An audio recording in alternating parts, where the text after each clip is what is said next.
Gen Z आन्दोलनका मुख्य दोषी ओली लेखक र गुरुङ रहेको ठहर। कलिला विद्यार्थी मर्दा टुलु टुलु हेरेर बस्ने अपराधी हुन् भन्दै उनीहरूलाई 5 वर्ष चुनाव लड्न र 3 वर्ष विदेश जान नदिन आयोगको सिफारिस। नयाँ कानून बनाएरै भए पनि कारवाही गर्न माग। जीवनभर उम्कन नसक्ने गरी जेल जाक्ने तयारीमा बालेन सरकार।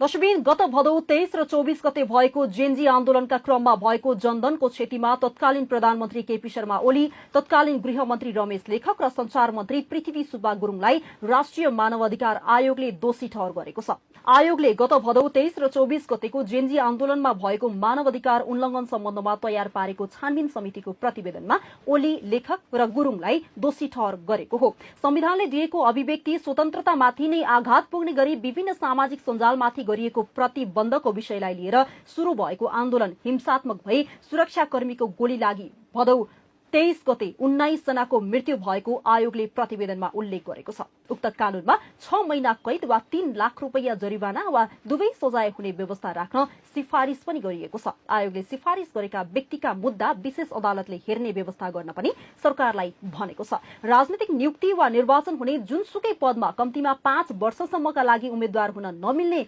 व्यवस्था गर्न पनि आयोगको सिफारिस छ। प्रशासनिक जिम्मेवारीमा कम्तीमा 3 वर्षसम्मका लागि बन्देज लगाउन, विभिन्न विदेश भ्रमणमा जान कम्तीमा 3 वर्षसम्म प्रतिबन्ध लगाउन पनि आयोगको सिफारिस छ। गम्भीर प्रकारका मानवाधिकार उल्लङ्घन बाहेक अन्यको घटनाको हकमा